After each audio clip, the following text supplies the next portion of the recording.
Hey guys, how's it going? I'm Liam and I'm going to be making my first MMO tier list. We are going to start with the Elder Scrolls Online.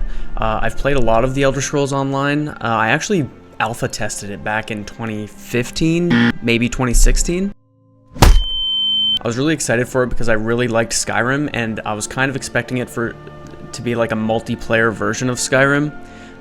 That's not at all what it turned out to be. It was a lot more like Skyrim and World of Warcraft had a love child or something. But all in all, the game is amazing. It's one of the best MMOs out there right now, I think, even though it's old. It came out in 2016, 2015, and it has a player base of about 20K, I think, regularly on Steam. It is cross-platform, so it's on PS4 and up, Xbox One and up, as well as PC, obviously. But yeah, we are going to rank Elder Scrolls Online as S tier. No, as A tier. It's a really good game, not the best. The next MMO I'd like to rank is Final Fantasy XIV Online. I played only a little bit of Final Fantasy XIV, and I did not get to max level. I think I got to level 14, I think. No, that's not true. It's a total fabrication. I think I got to level 40-ish, and I believe max is like 90. But that game is a lot different than other games like World of Warcraft where everyone's max level. That's not really the case in Final Fantasy. You can do a lot of content while not being max level. It's a theme park MMO, so there's things to do other than combat. There's housing, there's gambling, sort of. How to run a casino in Final Fantasy XIV. Which was really fun, actually. I think that was my favorite part. Jump puzzles, which is a huge one for me. I love jump puzzles. And that's one thing I find Elder Scrolls is lacking in. They had some jump puzzles that might change things for me. All in all, Final Fantasy is a great game. My problems with it are it's not really open world. It's kind of like staged zones, kind of like Diablo or Path of Exile a little bit, and lots of loading screens when you're transitioning between zones. You don't really get that seamless open world experience. So for that reason, I think I'm gonna put it at B tier. I put it below ESO. I'm being very strict with what goes in S tier. ESO is a great game, so is Final Fantasy. I'm holding all of these games to a very high standard. I know the Final Fantasy ranking might ruffle some feathers with people, but I wasn't a huge fan. I find Western MMOs to be more fun than Eastern MMOs because Eastern MMOs kind of don't really have a specific theme. There's almost too much customizability. Like with Western MMOs, it's like either a futuristic type theme or like a Tolkien-esque fantasy theme. But with Final Fantasy, it's like you could be a wizard with your wizard hat and your sword and your staff or whatever, and then someone pulls up next to you in a Batmobile wearing Jordans. Just weird. I should have prefaced this video. This is completely subjective and just my opinion. This is by no means an exact science, and if you thought that that's what this video was, then I'm not even sure why you would think that, because it's a tier ranking list, and I'm giving zero evidence for anything. So just opinions, man, just opinions. The next game we are going to rank is Guild Wars 2. I really liked Guild Wars 2, but I didn't get nearly as far in it as I did in Elder Scrolls and Final Fantasy. I think I only made it to level 30 or so, but I really enjoyed it. The combat was cool. I usually play a mage or a caster of some sort, and in Guild Wars, you can just cast and run around. And that was like very refreshing for someone who is used to WoW, where you just have to stand there and cast. But Guild Wars has some really neat features. It has the open world that I like, and the graphics aren't really that bad. The biggest issue I have with Guild Wars is I think the world. Like, I find the race options kind of weird, and I think it does have a hint of like Eastern MMO style, but it does stay kind of zeroed in on the fantasy stuff. It doesn't get too like crazy with futuristic stuff and things from the past getting mixed together like Final Fantasy. I think it's a really good game, and I'm going to put it at A tier above Final Fantasy. That might be a hot take, but I'm doing it anyway. Final Fantasy has way more players than both of these games. That's what I'm going with, okay? That's what we're gonna go with. The next game I'm gonna rank is Lord of the Rings Online. I'm not going to modify my rankings based on whether or not a game is really old or a classic version or anything like that.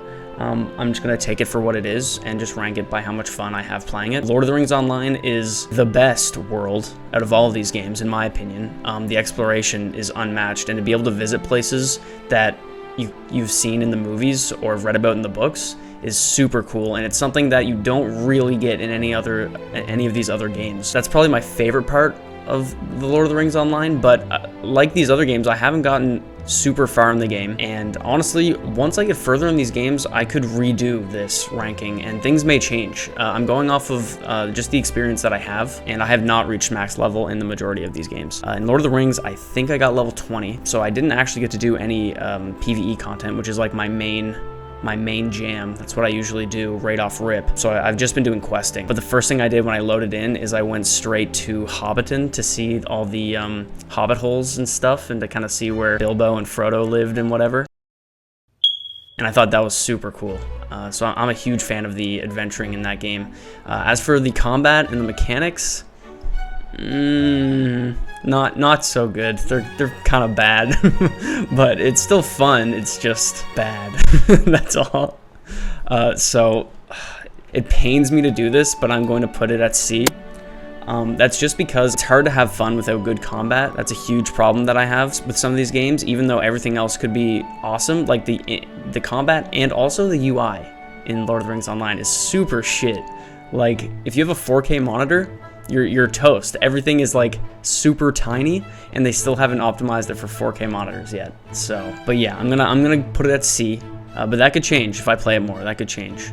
Likelihood of playing it more, slim. The next game I'm gonna rank is New World. New World, I was super hyped for. I played in one of the beta tests for it, and I thought it was sick. Like, the movement feels super good, like being able to vault over things. It was kind of mind-blowing because other MMOs didn't let you do that ever in any other MMO I've played, I don't think. But yeah, it felt super buttery, but at the same time, very simple. Like, the amount of abilities you get is small, and the combat didn't feel super good. The quests felt very repetitive, and I didn't have the best experience, and I did drop it at level 45 or so. I was only 5 levels away from max. I think when I played right off launch, it was level 50 was max. I think it might be 60 now, but yeah, I just dropped it. I just got super bored of it, and this was when there was only one raid released, or one dungeon, I guess, and we did the dungeon, and it was fun. But yeah, I don't know, it just didn't give me that MMO feeling, and it didn't really give me a reason to play with other people unless it was for dungeons. And that's a huge problem with newer MMOs I'm finding, is that if all of the content is so easy and it doesn't make you talk to other people in the game to group up and do something, it kind of takes away from that classic MMO experience, which I feel like, I know it's just the old games that kind of make you do that, but I feel like that's something we should carry forward into newer MMOs. But that's just my opinion on it. For New World, I think I'm gonna put it at C with Lord of the Rings Online. I am equally likely to pick up either of those two games and play it right now. So that's why I'm putting them both at C. Honestly, Lord of the Rings might be a little better than New World in my opinion, just because of the world. But I'm gonna leave it at that for now. The next game I'm going to be ranking is Old School RuneScape. This is going to be a super hot take, but I don't think Old School RuneScape should be compared to any of the other games on this list. I think Old School RuneScape is in a class of its own. It's an amazing game. It has a ton of players. It has the most players out of all the games on this list. WoW could have an equal or more amount of players, but I'm not sure. RuneScape is a top contender for sure. I don't think it can be compared with the other, like, it's so much different than any of these other games. If I sit down and think to myself, I want to play an MMO, I'm not really going to consider Old School RuneScape. Old School RuneScape's a fun game, but it's just not going to give you a similar experience, or at least it didn't for me. So I'm going to leave it at not comparable. It's a great game though. Don't get me wrong. I like the game. I've been leveling fishing most recently. It's an amazing game, but I don't think it's comparable to the rest of these games. And I've seen a lot of MMO tier lists rank it really high, which makes sense. It's a fun game. But it sticks out so much. It's a way different experience, and the amount of similarities are just slim. I mean, it's medieval, I guess. On to the next game, Throne and Liberty. I played Throne and Liberty when it was released on the North Korean, South Korean servers, and I really liked it. It was kind of laggy because I had to use like a VPN to get it all working properly, but I grinded it. Like, I straight up, I no-lifed it for a little bit, and then when it came out in North America, I no-lifed it again. No, look. Look at how many people are here. And I think I'm tied for server first for all of the achievements on Steam. I think, if I understand it correctly, I did every world boss like right when they came out. So the only people that could have all the achievements before me were people in different time zones where the bosses popped before they did in my time zone, I guess. But yeah, Throne and Liberty is an absolute banger. The PvP aspect though, like it makes me sad because I'm not really a PvP player. So Throne and Liberty is really not made for me. I just like PvE. There's a bunch of PvE content, but there's just way more PvP content, and you can really tell that it's built for people who want to PvP. So for that reason, I am going to leave it at A tier. It's not going S tier, although it was my favorite MMO for a very long time. Pretty much all of last year. It was my favorite. On to the next game, World of Warcraft Retail. So, wait, Dragonflight's not the current expansion, but whatever. Retail World of Warcraft. Absolute banger game. I've played a ton of it. I'm used to it. Yeah, I know you are, Cam. I'm sorry. Holy shit! What was that? Yep, right off the edge. Dude, watch me. Another one, too. Bro, people suck. Look at this chill-ass little gnome. His name's Gusbert. Oh. Uh-oh. Gusbert, no. Oh, fuck. Oh, shit. What's happening to Gusbert? No!